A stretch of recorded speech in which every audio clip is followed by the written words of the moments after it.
आज का अपना टॉपिक हार्मफुल माइक्रो ऑर्गेनिज्म। उसमें सबसे पहले देखने वाले अपन फंगाई।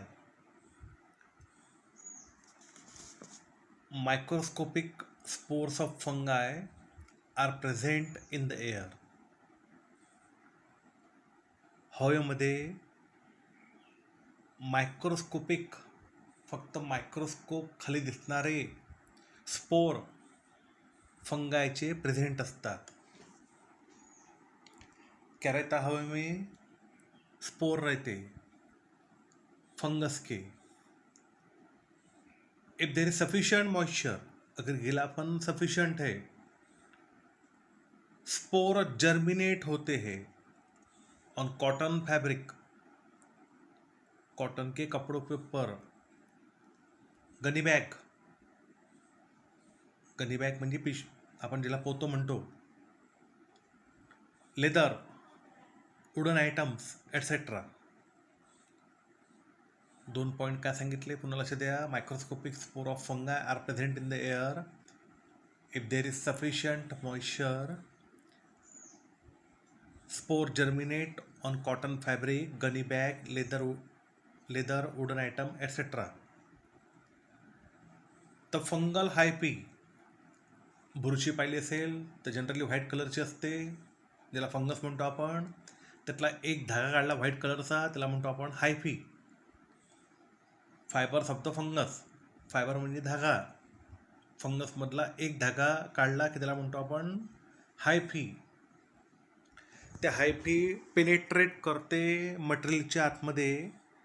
मग ज्या मटेरियलवर ते बुरशी पडेल, ते स्पोर पडतील, मग कॉटन असेल, कॉटन फॅब्रिक असेल, गनी बॅग असेल, लेदर असतील, वुडन आयटम असतील, त्या मटेरियलच्या आतमध्ये ते फायबर जाईल, म्हणजे फंगल हायपी जाईल, आणि तिथनं ती ऑप्टेन करेल न्यूट्रिशन, आणि तिथे ती रिप्रोड्यूस करेल, म्हणजे फंगस तिथे वाढत जाईल.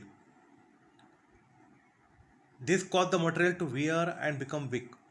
अशाने ते मटेरियल हे होऊन जाईल, विअर म्हणजे कमजोर. This cause the material to wear and become weak, आणि ते वीक होऊन जाईल, लगेच ते बेकार व्हायला सुरुवात होऊन जाईल.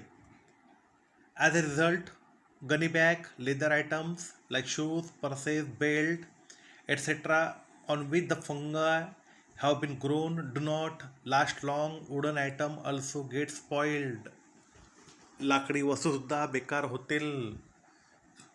ज्या भागावर, ज्या वस्तूवर फंगस ग्रो होईल ते नाजूक होईल, कमजोर होईल, काही दिवसात ते बेकार होईल, जास्त दिवस टिकणार नाही, आणि लाकडाच्या वस्तूसुद्धा बेकार होत जातील. हा झाला आपला फंगसचा पहिला paragraph. Microscopic spores of fungi are present in the air. समजा भरपूर ओलावा असेल, सफिशियंट ओलावा आहे म्हणजे मॉइश्चर आहे, स्पोर जर्मिनेट करतील कॉटन फॅब्रिकवर, गनी बॅगवर, लेदरवर किंवा वुडन आयटमवर. तिथे स्पोर गेल्यानंतर त्यांच्यामधनं हायपी तयार होईल, म्हणजे बुरशी तयार होईल, आणि ती बुरशी पेनिट्रेट करेल deep into the material to obtain the nutrition and reproduce. This cause the material to wear and become weak. As a result, gunny bag, leather items like shoes, purses, belt, etc. on which the fungi have grown do not last long. Wooden items also get spoiled. अपन ये देखा होगा कि घर में अचार है, मुरब्बा है, और बहुत दिन के बाद अपन अगर उसको ओपन कर रहे तो उसके ऊपर वाइटिश कलर का फंगस तैयार हो जाता है, अचार के ऊपर या मुरब्बा के ऊपर, और वो पूरा खाने लायक रहता नहीं है. Sometime you may notice a black powder और whitish floating on the pickle और murabba when a jar is open after long time. वो फंगस रहता है, और वो जो आइटम रहेगा पिकल्स और मुरब्बा वो अब इटेबल रहेगा नहीं. Various species of fungi grow on food items like pickle, मुरब्बा, जाम, सॉस, चटणी एटसेट्रा. हे जितक्या गोष्टी आहे, अचार आहे, मुरब्बा आहे, जाम आहे, सॉस आहे, किंवा एखादी चटणी आहे, याच्यावर वेगवेगळे फंगस ग्रो होत राहतात. ते त्यातलं न्यूट्रिशन खाऊन घेतात. They use the nutrient in this food item for growth and reproduction. Nutrition वापरतात, ग्रोथ करतात, रिप्रोडक्शन करतात. During this activity, fungi release mycotoxin, certain poisonous chemical into the food, and thus the food become poisonous. का सांगितलं? डोक्यात टाका. जेव्हा fungus तयार होतो एखाद्या पदार्थावर, तेव्हा तो मायकोटॉक्झिन नावाचं पॉयझनस केमिकल रिलीज करतो त्या पदार्थामध्ये, त्या अन्नामध्ये, आणि ते अन्न बनते poisonous. Hence, the food on which the fungi have grown cannot be eaten. मग असं अन्न की ज्याच्यावर बुरशी लागलेली आहे, बुरशी आहे, असं अन्न खायचं नाही. क्या बोला है? एक बार फिर से देख लो. Various species of fungi grow on food items like pickle, मुरब्बा, जाम, सॉस, चटनी एक्सेट्रा. वो फंगस बैठेगा पिकल्स के ऊपर, सॉस के ऊपर, जाम चटनी के ऊपर. वो जो फूड आइटम्स है उसका न्यूट्रिएंट्स ले लेंगा. काय के लिए? फंगस के ग्रो होने के लिए और रिप्रोडक्शन के लिए. और ये एक्टिविटी में फंगा रिलीज करेंगे माइकोटॉक्सिन. ये केमिकल है, पॉइजनस केमिकल है. उसके कारण जो खाना रहेगा वो पॉइजनस बन जाएगा. Hence the food on which the fungi have grown cannot be eaten. म्हणून असं अन्न खायचं नाही.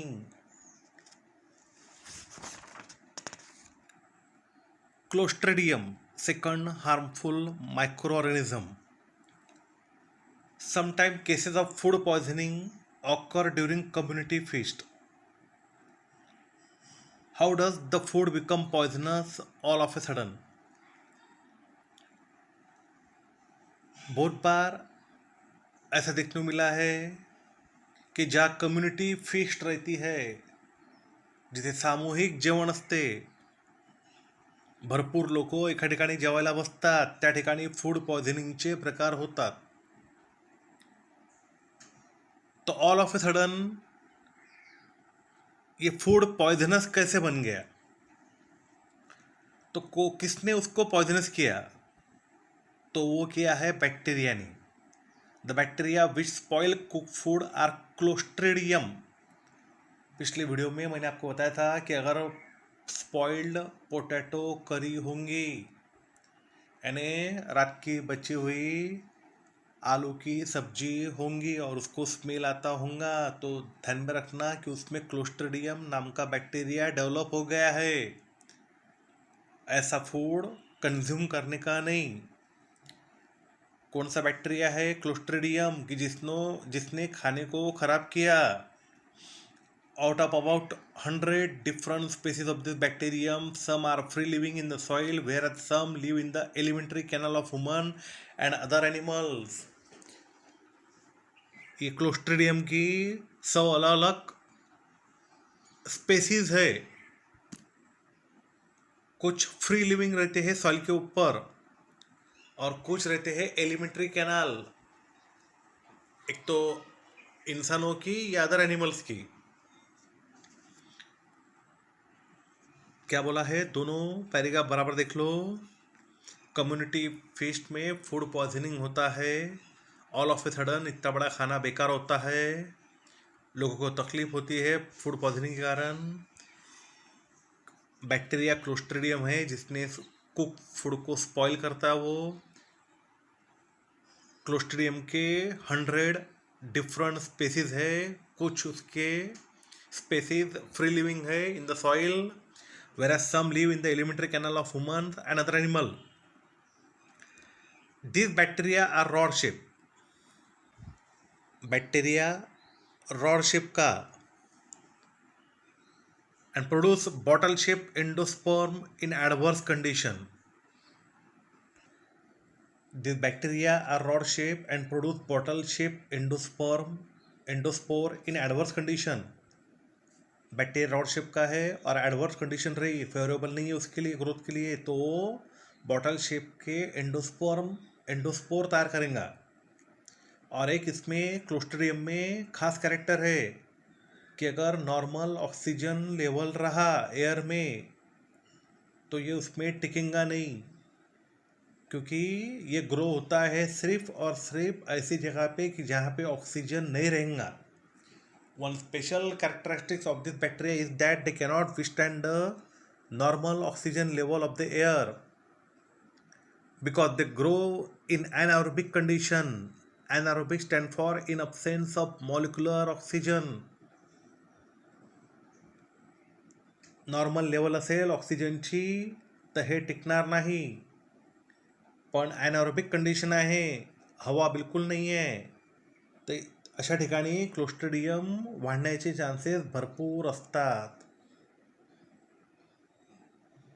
Next topic, and introduction to scientist आपण पहिले पाहू, नंतर आपण वरते पुन्हा अदर हार्मफुल मायक्रोऑर्गॅनिझमवर जाऊ. It was believed that meat gets due to some bacteria of the bacillus type, but the exact type of bacillus was not known. It was believed that जो nonveg रहता है, चिकन मटन रहता है, meet, वो खराब होता है कुछ बैक्टीरिया कारण जो बैसिलस टाइप के रहते हैं, लेकिन कौन सा बैसिलस है ये पक्का मालूम नहीं रहता. It was believed that meats get spoiled due to some bacteria of the bacillus type, but the exact type of bacillus was not known. Van Armengem proved that the anaerobic bacterium Clostridium botulinum is responsible for food poisoning. तो जो scientist है van अर्मेंजम, उन्होंने proof किया कि जो anaerobic bacteria है कि जो जिसको ऑक्सीजन की ज़रूरत नहीं है ग्रोथ के लिए, क्लोस्ट्रिडियम बोटुलिनियम, ये फूड पॉइजनिंग के लिए रिस्पॉन्सिबल है.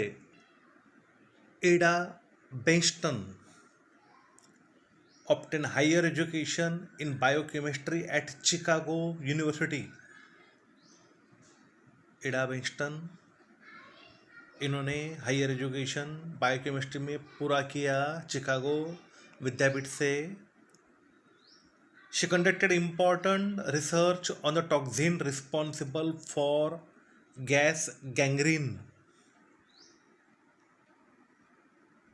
उसने कंडक्ट किया था इम्पॉर्टेंट रिसर्च कि कौन से टॉक्सिन के कारण, कोणत्या विषारी पदार्थापासनं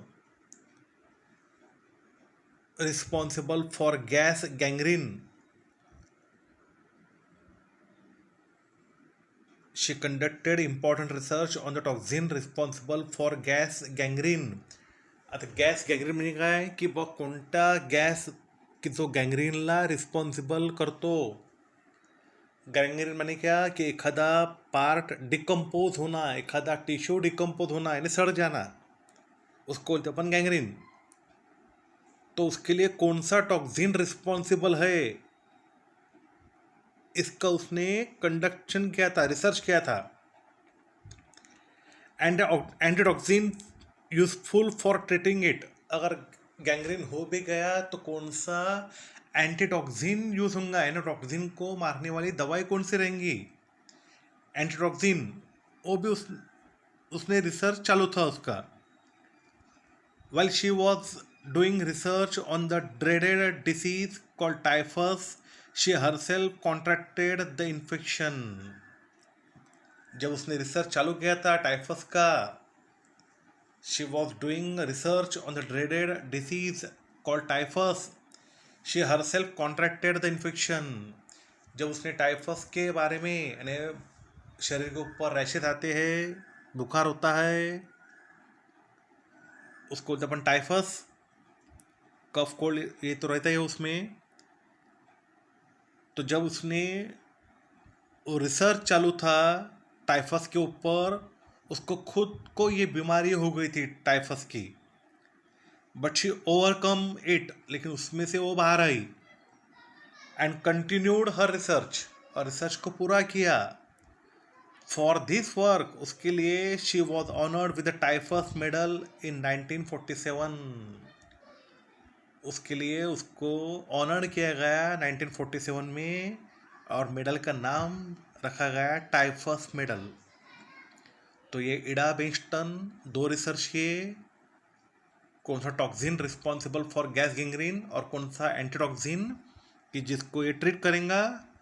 और सेकंड, टाइफस रिसर्च के समय उसको खुद को कॉन्ट्राडिक्ट हो गई थी, लेकिन उसमें से वो बाहर आई, और उसको वो रिसर्च के लिए ऑनर किया गया टाइफस मेडल से 1947 में।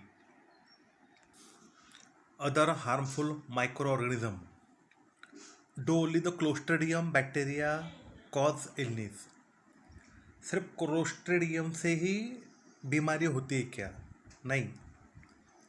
Other kinds of micro organism like bacteria, viruses, protozoa and fungi are also responsible for different diseases that affects human।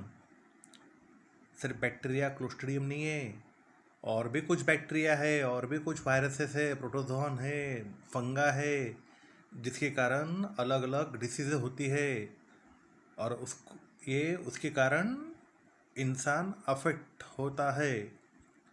You are learn about viruses which are smaller than bacteria.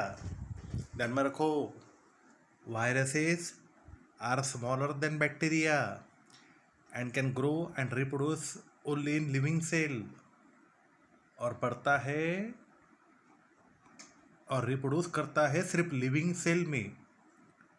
अभी जो corona virus है वो भी वैसे ही इसी तरह से है। अगर वो नॉन लिविंग मटेरियल के ऊपर रहा कोरोना वायरस, तो उसका अवधि है, कुछ समय तक रहेगा वहाँ पे, लेकिन अगर उसको लिविंग सेल मिल गया तो वहाँ पे वो जिंदा ही रहेगा। Viruses are smaller than bacteria and can grow and reproduce only in living cell. Let us see how they are harmful to us। अब पेज नंबर 94 में का चार्ट देखो। ये अपने को अलग अलग डिसीजेस दिए गए हैं, किससे होता है, यानी उसको बोलते हैं पैथोजन। इन्फेक्शन कैसे होता है, मोड ऑफ इन्फेक्शन, और क्या क्या प्रिवेंटिव मेजर करने चाहिए। अपन हर एक डिसीज का अपन देखने वाले हैं। सबसे पहले AIDS, acquired immunodeficiency syndrome. AIDS कैसे होता है? वायरस से, HIV virus, human immunodeficiency virus. Mode of infection क्या रहेगा, कैसे होता है ये? Through blood and semen of the infected person and milk of the mother suffering from AIDS. एक तो ब्लड ट्रांसफ्यूजन से होता है, या जो सीमेन रहता है जिसमें स्पर्म रहते हैं, उससे हो सकता है सीमेन ऑफ द इन्फेक्टेड पर्सन। या कोई अगर मदर को एड्स है तो उसके होने वाले बच्चे को भी रहने के चांसेस रह सकते हैं by feeding up the milk through blood and semen of the infected person and milk of the mother suffering from AIDS. क्या क्या प्रिवेंटिव मेजर्स है एड्स न होने के लिए? सेफ सेक्सुअल कांटेक्ट, अवॉइड करना reuse of needles and injection. जो needles रहेंगे, ब्लेड्स रहेंगा, इंजेक्शन रहेगा, उसका बार बार यूज़ नहीं होना चाहिए, या किसने अगर यूज़ किया होगा तो दूसरे आदमी को इसका यूज़ नहीं होना चाहिए। तो ये हो गया अपना first AIDS. Second disease hepatitis. Hepatitis जिला अपन कावी म्हणतो, पीलिया बोलते हैं, ये भी होता है वायरस से। कैसे होता है ये? अगर पानी या खाना कंटेमिनेट रहा, तो गंदा पानी या खाना रहा, तो यानी गलत जगह पे बन रहा है खाना, अपन वो कंज्यूम कर रहे हैं, तो उसके कारण हेपेटाइटिस हो सकता है। उसके लिए क्या प्रिवेंटिव मेजर्स है? क्लीन एंड फिल्टर्ड वाटर, अच्छा पानी पियो, साफ सुथरा पानी पियो, और फूड को अच्छी तरह से स्टोरेज करो, यानी खाना खाओ, अच्छा खाओ, पानी पियो, अच्छा पियो, तो उसके कारण हेपेटाइटिस ये डिसीज नहीं होगा। इन्फ्लुएंजा, अभी कोरोना वायरस के पहले इन्फ्लुएंजा का ही कहर था पूरा, ये भी वायरस के कारण होता है। और कोरोना जैसे ही इसका मोड ऑफ इन्फेक्शन है कांटेक्ट विथ इन्फेक्टेड पर्सन। उसके लिए वही पर्सनल हाइजीन, बार बार हाथ धो, साफ सुथरा रहो, मास्क पहन लो, and avoiding contact with infected person, social distancing रखो, avoiding contact with infected person. Influenza, measles and chicken pox, आपण म्हणतो काजणे येणे, जो बचपन में आती है, चिकन पॉक्स, वो भी वायरल डिसीज है, ये भी फैलता है contact with the infected person. इसके लिए लस उपलब्ध है, vaccination, uncontaminated water, clean food, साफ सुथरा पानी पियो, अच्छा खाना खाओ, ये उसके उपाय है। Measles and chicken pox virus के कारण होता है, contact with the infected person, vaccination, uncontaminated water, clean food, ये उसके प्रिवेंटिव मेजर्स है। Bird flu and swine flu, bird flu H7N9, swine flu H1N1, ये दोनों डिसीज होते हैं वायरस के कारण। Contact with infected birds and animal, अगर इन्फेक्टेड बर्ड्स रहा तो बर्ड फ्लू होगा, इन्फेक्टेड एनिमल रहा, स्वाइन रहा तो स्वाइन फ्लू होगा। वायरल डिसीज है bird flu, swine flu. Bird flu contact with the infected birds, swine flu contact with the infected animal. साफ सुथरा रहो, पर्सनल हाइजीन, और अगर मीट खाते होंगे, नॉनवेज खाते होंगे तो उसको पूरी तरह से पकाओ, आधा कच्चा मत खाओ क्योंकि वायरस उसमें अंदर रह सकता है। Personal hygiene and properly cook meat are the preventive measures for bird flu and swine flu. Dengue, ये भी वायरल डिसीज है, तो वायरस कैरी करता है मॉस्किटो, तो मॉस्किटो बाइट से डेंगू हो सकता है। प्रिवेंटिव मेजर्स कि आजू बाजू का अपने घर का एरिया क्लीन रखो,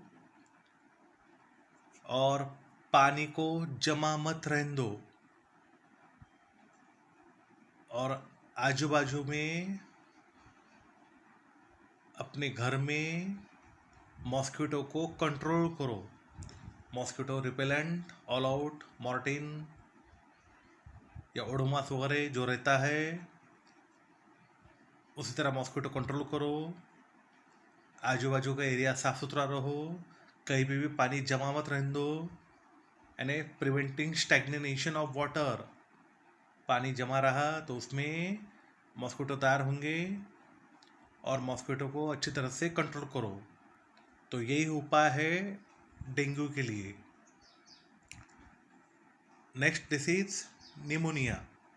अभी तक अपन ने जितने डिसीज देखे, AIDS, hepatitis, influenza, measles and chicken pox, bird flu, swine flu, dengue, ये सब वायरल डिसीज थे, एंड इनका pathogen disease causing organism virus था। अब आ गए अपन, पैथोजन बदल गया, ये निमोनिया में सबसे पहले आ गए बैक्टीरिया पैथोजन है।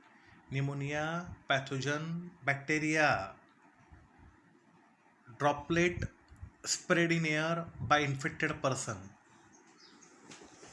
अभी जैसा कोरोना चालू है कोरोना में पेशेंट जब सीरियस होता है तो उसको निमोनिया ही होता है, और जब वो खांसेगा या स्नीजिंग करेगा तो उसमें से जो अपन ड्रॉपलेट बोलेंगे तो ड्रॉपलेट से स्प्रेड होगा इन्फेक्शन हो। तो वही मोड ऑफ इन्फेक्शन है निमोनिया का भी, droplet spread in air by infected person, mode of infection. लेकिन इसकी वैक्सीनेशन है, वैक्सीनेशन लेने से निमोनिया ठीक हो जाता है करके ये ड्रेडफुल नहीं है, घातक नहीं है। लेकिन कोरोना की अभी तक कोई वैक्सीनेशन नहीं मिली है, काम चालू है उसके ऊपर वैक्सीनेशन। और वही जो कोरोना के अभी चालू है preventive measures, avoiding contact with infected person, infected person के दूर रहो। निमोनिया बैक्टीरिया से हुआ, droplet spread in air by infected person, vaccination, avoiding contact with infected person are the preventive measures of pneumonia. Next ज्याला आपण कुष्ठरोग म्हणतो, leprosy, ये भी बैक्टीरियल डिसीज है. ये होता है long term contact with infected person. अगर कोई पर्सन है उसको लेप्रसी हुआ है और उससे आपका कॉन्टैक्ट आया तो ही इन्फेक्शन फैल सकता है. Long term contact with infected person are the mode of infection in case of leprosy. Avoiding contact with infected person and their belonging. Avoiding contact with infected person, infected person के दूर रहो और जो जो वस्तुओं को उसने छुआ है तुमने उसको छूने का नहीं है. Avoiding contact with the infected person and their belonging. Next, cholera. It is also bacterial disease. Pathogens are bacteria. Same like hepatitis. Contaminated food and water. Use clean food and water. प्रत्येक लक्षात ठेवायचं, hepatitis आणि कॉलराचे mode of infection आणि preventive major सारखेच दिलेले आहे. पण एक लक्षात ठेवायचं तुम्हाला की हेपॅटायटिस हा व्हायरल डिसीज आहे, तर कॉलरा हा बॅक्टेरियल डिसीज आहे. Cholera bacteria pathogen. Contaminated food and water are the modes of infection. Preventive measure, use clean food and water. Next disease, malaria. Malaria protozoan disease है. पिछले बार मैंने आपको बताया था प्रोटोजोन माने क्या, तो पिछले वीडियो में ये होता है मॉस्किटो बाइट से या अनक्लीन सराउंडिंग से. मॉस्किटो बाइट, अनक्लीन सराउंडिंग, जैसा अपन ने डेंगू में देखा था सेम वैसे ही है. लेकिन वो डेंगू, फिर से मैं बता रहा हूँ, डेंगू वायरल डिसीज है लेकिन मलेरिया प्रोटोजोन डिसीज है. Malaria pathogen protozoa, mosquito bite, unclean surrounding. और वैसे ही प्रिवेंटिव मेजर्स है डेंगू जैसे, cleanness of surrounding, preventing stagnation of water, controlling mosquitoes. नहीं, जैसा हेपेटाइटिस और कॉलरा पैथोजन छोड़ के बाकी सब सरीका. मलेरिया, डेंगू पैथोजन छोड़ के बाकी सब सरीका. ये बात आपने बराबर ध्यान में रखने का है. लास्ट जो फंगस डिसीज है, dandruff, ringworm, scabies. Fungal disease, dandruff, ringworm, scabies. Contact with the infected person और his her belonging like clothes. Infected person के कॉन्टैक्ट में आने से या उसके वस्तु जैसे कपड़े वगैरह है उसके कॉन्टैक्ट में तुम अगर आ गए तो ये डिसीज हो सकता है. Dandruff, ringworm, scabies. Preventive measures, maximum preventive measures में पर्सनल हाइजीन कॉमन है. Avoiding contact with infected person, ये बात बराबर ध्यान में रखने का है. Personal hygiene, avoiding contact with infected person are the preventive measures of diseases like dandruff, ringworm and scabies which are fungal diseases. तो ये जो आखिरी वाला जो दिया है अपने को, dandruff, ringworm, scabies, fungi, contact with infected person और his her belonging like clothes, personal hygiene, avoiding contact with infected person. ये क्वेश्चन नंबर 5 का आंसर है, क्वेश्चन नंबर 5। उसके बाद में एक्सरसाइज है, एक तुरंत टिक मार्क कर लो जो मैं बोल रहा हूँ वो। पहले क्वेश्चन नंबर 1, पहले का yeast reproduces asexually by budding method. Toxins of the fungal origin are called mycotoxins. Leguminous plant can produce more protein due to rhizobium. बाद में कौन से माइक्रोब से क्या मिला है? तो योगर्ट मिलता है लैक्टोबैसिली से। ब्रेड से ईस्ट, कौन सा माइक्रोजोम मिला? ब्रेड से yeast. Root nodules of leguminous plant, rhizobium. Idli dosa से फिर से ईस्ट। और स्पॉइल्ड पोटैटो करी जो मैंने बार बार बताया आपको, तो उससे मिलता है bacteria clostridium. Odd man out, तो स्मॉल ए में है कॉलर आउट। क्यों? All other diseases of respiratory system, cholera छोड़ के बाकी सब ये डिसीज है रेस्पिरेटरी सिस्टम के। बाद में स्मॉल बी में क्लोस्ट्रिडिया आउट। क्यों? Others are useful micro organism.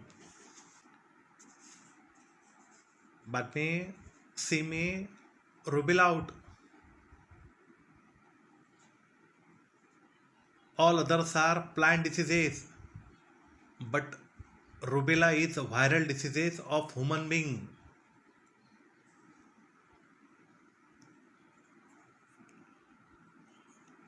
बाद में क्वेश्चन नंबर 6, BADC ध्यान में रखना, 1 2 3 4 BADC।